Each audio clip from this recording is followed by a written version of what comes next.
Assalamualaikum warahmatullahi wabarakatuh. Alhamdulillah rabbil alamin ala kulli hal.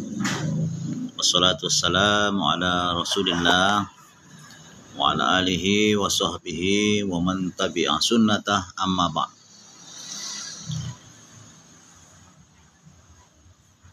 Pemirsa yang dirahmati Allah Subhanahu wa taala, pertama-tama mari kita mengucapkan puji dan syukur kita kepada Allah Subhanahu wa taala atas berbagai limpahan rahmatnya, nikmatnya kepada kita semua, baik itu nikmat iman maupun Islam, begitu juga dengan nikmat kesehatan dan kesempatan. Alhamdulillah, di siang yang berbahagia ini kita masih diberikan kesempatan dan kesehatan untuk bisa hadir bertemu kembali di live kita kali ini. Salawat dan salam sama-sama kita hadiahkan ke junjungan kita Nabi besar Muhammad Rasulullah Sallallahu Alaihi Wasallam. Mudah-mudahan syafaatnya lah nantinya yang kita harapkan di yaumul uzma, yauma la yanfa'u malun wala banun illa man atallaha biqalbin salim. Pemirsa, saudara-saudaraku yang saya hormati, dan mudah-mudahan kita semua dimuliakan Allah Subhanahu wa taala. Diberikan kepada kita kemuliaan dari Allah dan jadikan kita hamba yang selalu dekat kepadanya. Amin ya rabbal alamin. Pemirsa, saudara-saudaraku, pada pertemuan ini kita kembali mencoba untuk bermuzakarah, artinya bersama-sama dalam pengkajian tauhid, yaitu dasar-dasar tauhid. Karena tauhid ini kitabnya beragam-ragam ya. Jadi yang kita muzakarahkan pada siang ini adalah kitab yang paling rendahnya, yaitu Aqaid Diniyah. Karena kitab Aqaid Diniyah, setelah itu ada lagi kitab yang disebut dengan Fathul Majid. Kemudian ada juga lagi kitab yang disebut dengan kitab Husnul Hamidiyah. Ini semua membahas tentang ilmu tauhid, yaitu ilmu ketuhanan. Apa pentingnya kita mempelajari ilmu tauhid? Pentingnya kita mempelajari ilmu tauhid, tentunya kita bisa mengenal siapa sebenarnya yang kita sembah, yaitu yang bernama Allah. Bagaimana cara kita mengenal Allah? Tentunya kita mengenal terlebih dahulu sifat-sifat Allah. Karena kewajiban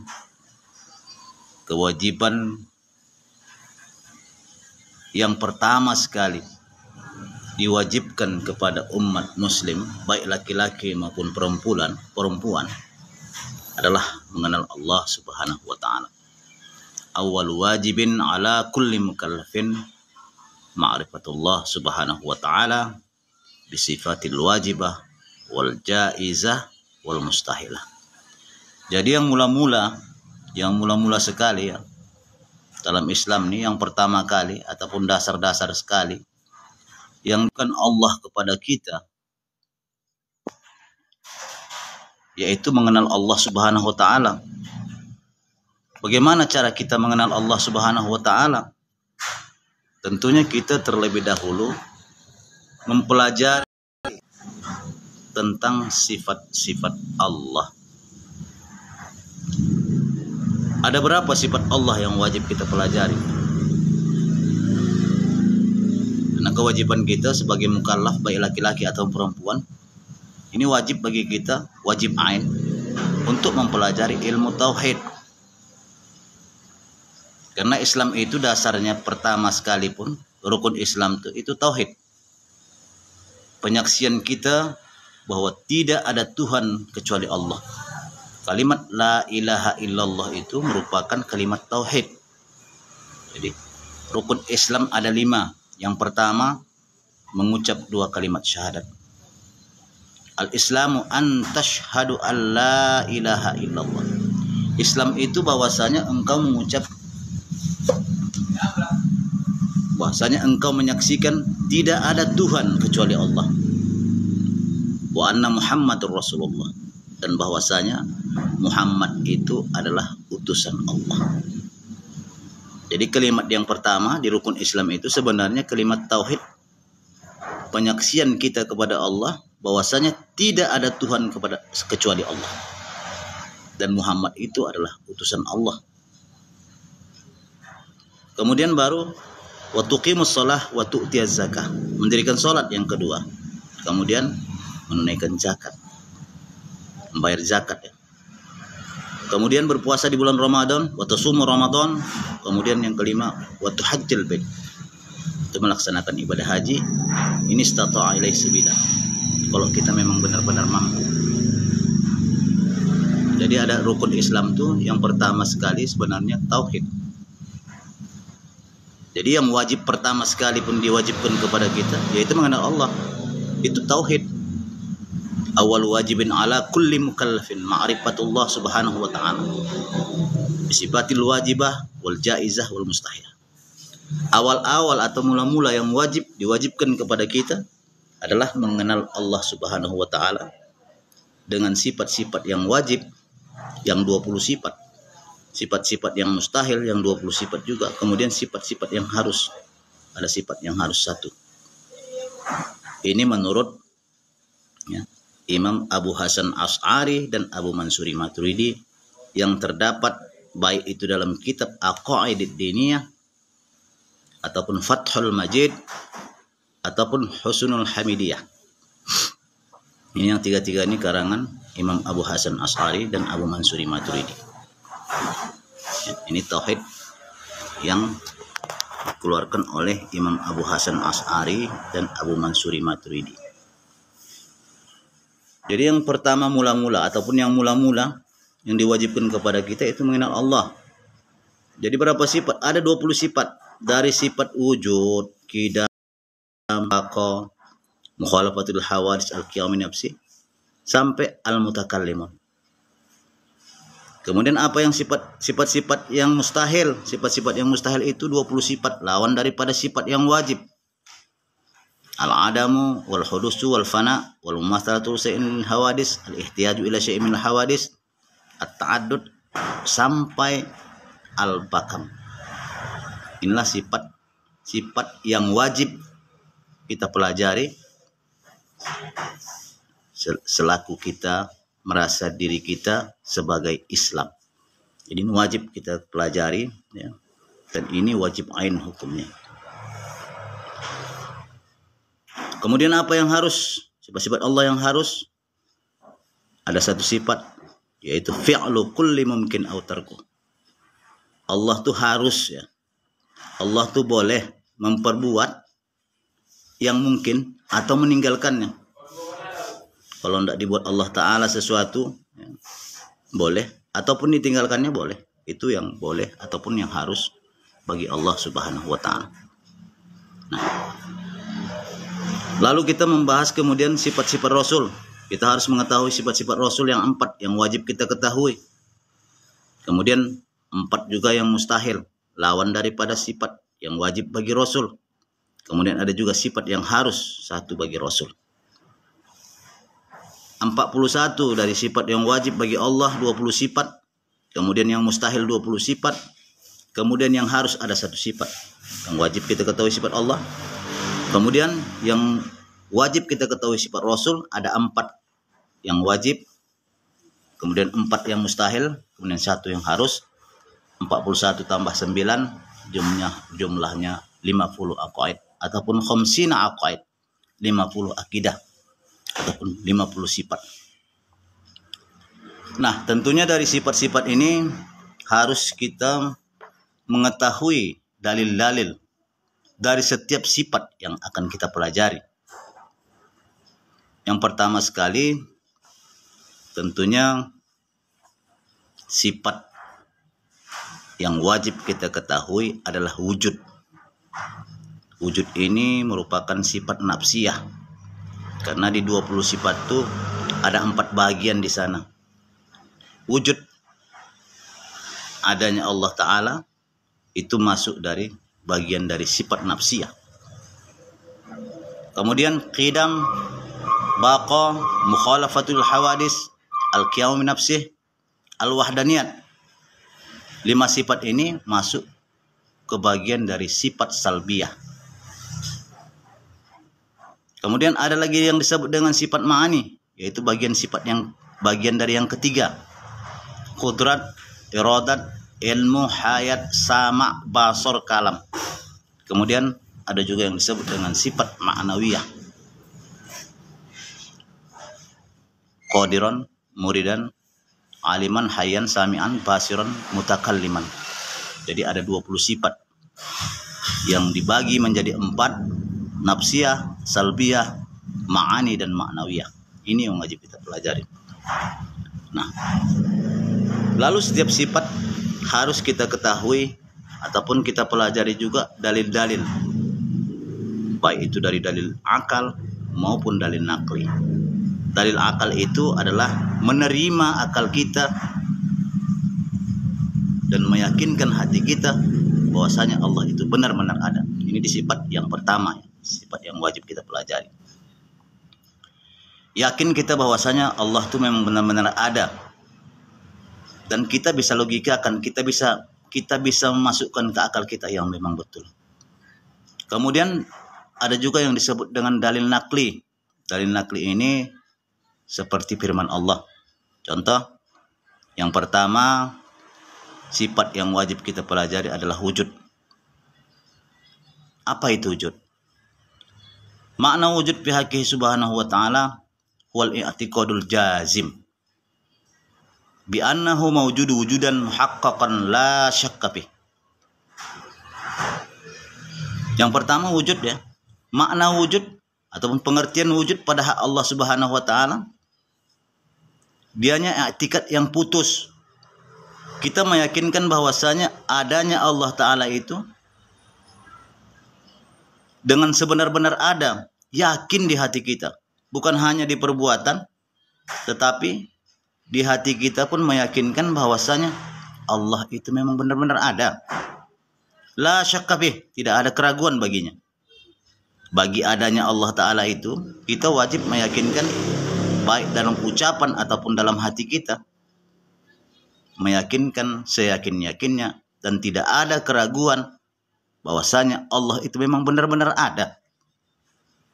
La syarikalah, tidak ada sekutu bagi Allah. Kemudian apa dalilnya?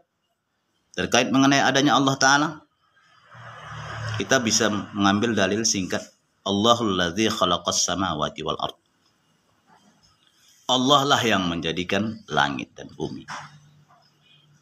Secara logikanya, sesuatu itu tidak akan terjadi kecuali ada yang menjadikan. Langit tidak akan terbentang, bumi tidak akan terhampar, kecuali ada yang menciptakannya. Ini secara logika. Bagaimana secara naklinya? Bagaimana secara firman Allah? Itu yang terdapat di dalam Al-Quran. Allahul ladzi khalaqas samawati wal ard. Allah lah yang menjadikan langit dan bumi. Wa anzala minas sama'i ma'. Dan Allah menurunkan hujan dari langit. Dan menumbuhkan tumbuh-tumbuhan. Ini buktinya adanya Allah Subhanahu wa ta'ala berdasarkan dalil nakli, yaitu melalui firman Allah Subhanahu wa ta'ala. Dan secara logika, secara akal, kita meyakinkan, kita buat satu contoh, tidak akan bisa terjadi botol mineral ini ya, kalau tidak ada yang membuatnya. Setidaknya kita mengetahui bahwasanya ada pabrik yang membuat kemasan air dari mineral. Takkan begini saja terus tiba-tiba tercipta sendiri. Tentunya ada proses dari pembuatan ini. Begitu juga lah dengan kita yang sekarang ini, yang ada sekarang kita ini hasil dari ciptaan Allah. Walaupun melalui nutfah, walaupun melalui hubungan antara kedua orang tua kita, maka terlahir kita, tapi awal dasarnya penciptanya adalah Allah Subhanahu wa taala. Pemirsa yang budiman, ini bagian dari contoh kecil, sebagian kecil contoh dari buktinya adanya Allah Subhanahu wa taala, buktinya adanya kita, itu membuktikan adanya Allah Subhanahu wa taala. Karena tidak ada yang bisa menciptakan bahkan sehelai rambut, bahkan sebiji zarrah. Manusia tidak akan mampu menciptakan, ataupun siapapun tidak akan mampu menciptakan itu kecuali Allah Subhanahu wa taala. Memang rambut bisa diciptakan manusia, tetapi itu disebut rambut-rambutan. Ya, rambut-rambutan, rambut palsu. Tapi boleh kita pikirkan, kita perhatikan, apapun yang dibuat orang, walaupun dia profesor, bisa menciptakan, contoh, bisa membuat suatu terobosan, yaitu contoh kodok bisa dijadikan obat sesak napas. Penemuan pertamanya contoh dari profesor ini. Tentunya profesor hanya mengolah benda yang sudah dijadikan Allah, bukan menciptakan benda yang belum ada. Kita yang hidup sekarang nih, tingkatan apapun pengetahuannya, itu cuman bisa mengolah. Sebagaimanapun kepintarannya, EQ-nya, kecerdasan cara berpikirnya, itu kita cuma hanya mengolah, bukan menciptakan. Tak ada manusia yang bisa menciptakan kecuali Allah. Kalaupun ada yang bisa mengolah, bahan dasarnya itu dari Allah Subhanahu wa taala. Jadi hakikatnya manusia inilah lemah. Hakikatnya manusia itu tidak mempunyai kekuatan apapun. La haula wala quwata illa billah. Banyak orang yang merasa dirinya kuat. Aku punya kudrat, aku punya kuasa, aku punya kemewahan. Toh ketika dia mati, ketika dia meninggal, hanya 3 helai yang dibawa. 3 helai. Kalau laki-laki 3 helai, kalau perempuan 5 helai kain kapan. Jadi harta itu semua titipan. Jadi titipan itu tinggal. Yang namanya titipan, kalaupun tinggal, saya rasa tak ada yang keberatan. Saudara-saudaraku, tak ada yang keberatan.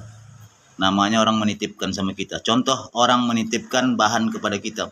Dia mau pergian keluar kota, contoh. Dititipkannya lah emas 10 kilo sama kita. Ataupun dititipkannya lah uang entah 1 miliar sama kita. Kemudian diambilnya kembali. Setelah ia pulang dari berpergian, contoh ke Jakarta, dari Medan ke Jakarta, ataupun dari Jakarta ke Medan, ataupun dari kota mana ke mana, ya. Dia menitipkan barangnya kepada kita karena dia takut hilang di rumah. Dititipkanlah barang sama kita. Ketika ia kembali dari tempat dari perjalanannya, diambilnya kembali. Siapa yang bisa marah? Jadi begitu juga Allah Subhanahu wa taala, ketika ia mengambil titipannya yang diamanahkannya kepada kita, contoh harta ataupun ilmu ataupun kekuatan. Ini membuktikan bahwasanya kita lemah. Kita tidak mempunyai kekuatan apapun. Kita tidak mempunyai harta apapun. Pada hakikatnya manusia itu tidak mempunyai apa-apa. Makanya kita la haula wala quwata illa billah. Tak ada daya dan upaya kita kecuali dengan izin Allah Subhanahu wa taala. Nah, ketika yang diberikannya, ketika yang diamanahkannya kepada kita diambilnya kembali, maka jangan kita keberatan. Karena hakikatnya apa yang diamanahkannya kepada kita, hakikatnya bukanlah milik kita. Kita hanya pakai. Hak kita di dunia ini, kalaupun hartanya miliaran, ya, triliunan, ya kan? Itu hanya batas memakai saja. Karena ketika kita kembali kepada Allah, ada yang kita bawa apa-apa. Yang kita bawa hanyalah 3 helai kain putih. Itu saja yang kita bawa untuk menghadap Allah. Yang menghadap Allah yang sejatinya itu adalah amal kita. Amal kita. Kalau ada kebaikan-kebaikan yang kita lakukan ketika kita hidup di dunia, itulah yang kita bawa nanti ke sana. Karena harta ini semua dipertanggungjawabkan. Semua, baik harta ataupun diri kita, tingkah laku kita, perbuatan kita, tutur kata kita, semua itu kita pertanggungjawabkan ketika kita kembali kepada Allah Subhanahu wa taala. Dan mengenai materi dan sebagainya, itu bukanlah punya kita, itu punya Allah. Itu titipan dari Allah yang seharusnya kita gunakan kepada yang baik-baik. Makanya bagi pemirsa saudara-saudaraku, bagi yang ada kelebihan rezekinya, maka lihatlah kiri kanan tetangga kita, bantulah mereka ketika mereka membutuhkan bantuan kita. Ulurkan tangan kita, ulurkan ya sedikit rezeki kita kepada mereka untuk membantu mereka. Kadang tak tahu kita, saudara-saudaraku, pemirsa-pemirsa, sahabat-sahabatku, kadang-kadang di tetangga kita nih, kiri kita, ternyata tak makan rupanya satu harian. Ini perlu kita berikan bantuan kepada mereka. Bahkan itu lebih baik daripada kita menjalankan ibadah haji. Andai ada 2 pilihan. Kita ingin melaksanakan ibadah haji dengan kemampuan kita, dengan uang kita yang sudah cukup. Tapi ada tetangga kita yang ternyata membutuhkan, bahkan makannya tidak bisa dipenuhinya. Ternyata sudah beberapa hari tidak makan. Ini lebih utama kita bantu daripada kita berangkat ibadah haji. Ataupun ketika kita bisa dua-duanya kita laksanakan kewajiban tadi, membantu bisa, kemudian berangkat bisa, ya silakan saja berangkat. Tetapi andai kata berangkat kita membatalkan untuk membantu ini, bagus kita bantu duluan orang yang membutuhkan bantuan. Tetangga kita lihat kiri kanan tetangga kita muka belakang, itu kita perhatikan terlebih dahulu. Demikian yang dirahmati Allah Subhanahu wa taala. Jadi mengenal Allah, kembali kita kepada mengenal Allah. Sebenarnya mudah mengenal Allah Subhanahu wa taala. Cukup kita mengetahui sifat-sifatnya. Jadi bukan terlalu, kajian kita ini bukanlah terlalu tinggi ya. Cukup pengenalan saja. Bagaimana caranya kita mengenal Allah Ta'ala? Mengenal sifatnya. Bagaimana mendekatkan diri kita kepada Allah? Seringlah kita berzikir kepada Allah. Berzikir kepada Allah, dudukkan sebentar diri kita. Setelah kita sholat, dudukkan sebentar. Tafakkur kita, berzikir kita dulu kepada Allah. Zikir boleh, mana saja pun boleh, silakan. Zikir apa saja pun boleh kita zikirkan. Asal itu zikir itu pujian-pujian terhadap Allah. Contoh subhanallah. Subhanallah wa bihamdi subhanallahil azim. Ya, termasuk 2 kalimat yang dicintai Allah. Bagus untuk dizikirkan.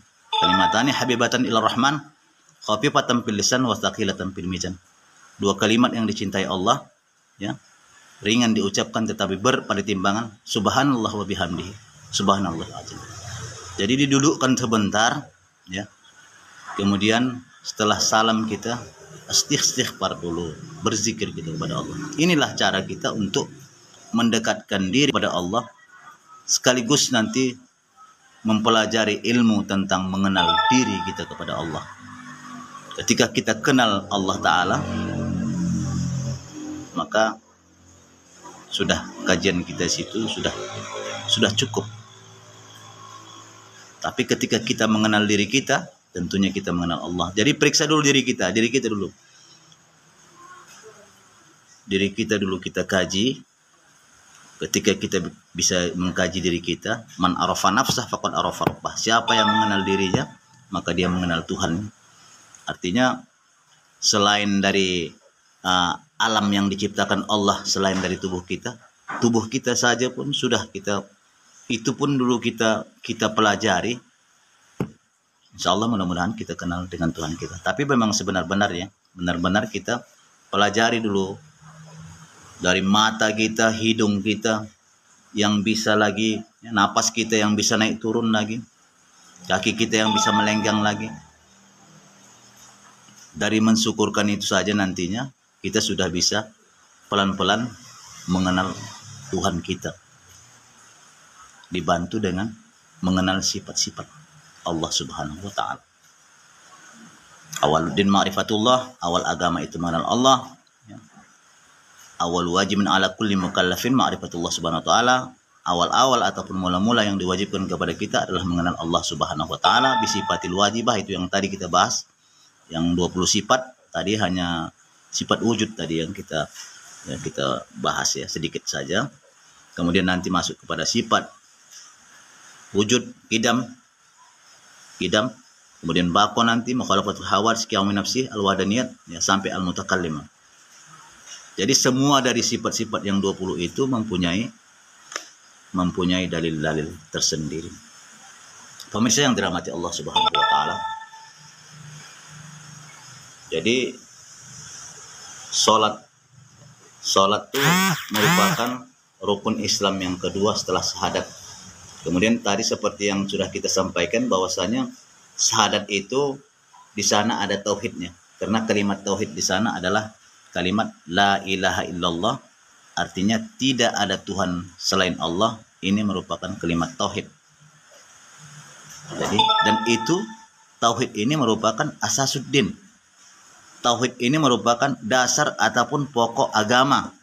Pokok agama Islam tuh ataupun dasar ataupun pondasi agama Islam itu adalah tauhid. Makanya diperkuat dulu tauhid kita, diperkuat dulu pondasi kita agar sholat tadi kokoh, agar sholat tadi kuat, komitmen kita dalam sholat kita. Kenapa? Karena dasarnya itu ataupun pokoknya itu ya, ataupun pondasi kita sudah kita bangun dengan kuat ya, tauhid kita bangun dengan kuat, sholat kita pun insyaallah mudah-mudahan komitmen kita dengan sholat kita. Inilah ketika orang sudah bisa seperti itu, maka innas sholata tanha 'anil fahsya'i wal munkar. Terwujudlah tadi sesungguhnya sholat itu mencegah dari keji dan munkar. Kenapa orang-orang ya ataupun kita yang sholat, sebenarnya sholat itu kan mencegah dari perbuatan keji dan munkar. Tapi setelah kita sholat dilakukan lagi kejahatan, sholat lagi lakukan kejahatan. Kenapa sholat tadi tidak mencegah dari keji dan mungkar? Karena itu tadi dasar-dasar tadi ataupun pondasi agama tadi tidak kuat, tidak kokoh. Ketika kita mendirikan tiang ataupun sholat tadi, karena pondasi tidak kokoh, tidak kuat ya, tauhid kita tidak bagus, maka tiang yang kita dirikan tadi akan mudah runtuh. Makanya konsisten kita tidak kuat, komitmen kita pun tidak kuat. Konsisten dan komitmen konsekuen kita tidak kuat. Kenapa? Karena tidak tertata. Bagaimana cara menata itu tadi? Pondasi tadi terlebih dahulu. Dikuatkan pondasi. Bagi yang sudah biasa kita sekarang nih ya, kita laksanakan sholat. Di samping itu kita perkuat juga pondasi. Agar sholat kita tadi itu memang betul-betul innas sholata tanha 'anil fahsya'i wal munkar. Sesungguhnya sholat itu mencegah dari perbuatan keji dan mungkar. Agar tercipta hal yang seperti itu, seperti firman tadi, maka kita kuatkanlah pondasi kita. Kita mulailah mempelajari tauhid dari dasarnya tadi. Yang tadi yang kita sampaikan, wujud qidam baqo mukhalafatul hawadits ya, sampai mutakallimun, itu dasar. Itu dasar-dasar untuk bagaimana cara mengenal Allah. Karena menurut Imam Abu Hasan Asy'ari dan Abu Mansur Maturidi, mengenal Allah itu ya, dengan sifat-sifat yang wajib. Jadi harus kita ketahui sifat wajib, mustahil, kemudian harus. Begitulah pertama ataupun dasar kita untuk mengenal Allah Subhanahu wa taala. Jadi agar tahu yang kita sembah itu siapa. La yasihul ibadati illa bima'rifatil ma'bud. Tidak sah la yasihul ibadah, tidak sah ibadah seorang hamba kecuali ia kenal siapa yang dia sembah. Jadi cara mengenalnya gimana? Dengan mempelajari ilmu tauhid tadi dulu. Tauhid dulu kita pelajari benar-benar tauhid dulu. bagus deh. Dari dasar-dasarnya pun tidak masalah, dari dasar-dasar kita pelajari tauhid tadi. Kemudian nanti baru masuk ke tahap berikutnya. Ada tahapannya, ada kajian-kajiannya, tahapannya ada. Tapi ini yang kita kaji memang dari dasarnya dulu. Dari dasar bagaimana cara kita untuk mendekatkan diri kepada Allah, ya, dengan cara mengenal Allah terlebih dahulu, baru memperkuat tiang kita tadi, sholat kita tadi, dengan mempelajari, ya, ataupun memperbaiki pondasi kita terlebih dahulu. Pondasi umat Islam adalah tauhid. Tiang agama adalah sholat. As-sholatu imaduddin. Sholat itu tiang agama, tapi jangan diharap tiang akan berdiri tegak, bagus, kokoh, tanpa ada pondasinya. Ibarat bangunan, kalau tak kita buat pondasinya bagus dulu, bagaimana tiang mau berdiri kokoh? Apalagi ditopang oleh seng, ya. Di atasnya lagi bahan-bahan yang dimasukkan di atas seperti seng, kayu-kayunya, ataupun plafon-plafonnya, bagaimana kuat? Sementara tiangnya tak kuat, bagaimana mau kuat tiang sementara pondasinya tidak kuat? Jadi pondasi terlebih dahulu diperkuat. Di samping kita melaksanakan mendirikan tiang, tapi ingat pondasi pun dibaguskan lagi. Pondasi kita dibaguskan lagi agar tiang berdiri dengan kokoh, ya. Dengan adanya pondasi yang kuat tadi, maka tiang berdiri dengan kokoh dan bangunan pun akan tahan lama. Ini sebagai perbandingan, ya. Ibarat bagaimana cara kita mengenal Allah Ta'ala tadi, ya. Yang mempelajari sifat-sifat Allah, itu adalah tauhid tadi, ya.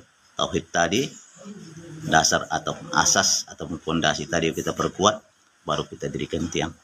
Pemirsa yang budiman, mungkin ini sedikit yang bisa saya sampaikan, ya. Mudah-mudahan ada manfaatnya bagi kita, bagi saudara-saudara yang ingin ada mungkin kata-kata yang kurang pas dalam penyampaian saya, boleh di komen di sana, ya. Nanti saya akan, mungkin ada kesempatan lagi, ada rezeki kita buat live dan sekaligus menjawab dari pertanyaan. Andai kata ada yang kurang pas, namanya manusia, la yusammal insan illa bil khata'i wan nisyan. Taklah dinamakan manusia itu kecuali ada silap dan lupanya. Wallahu a'lam bishawab. Terima kasih. Wassalamualaikum warahmatullahi wabarakatuh.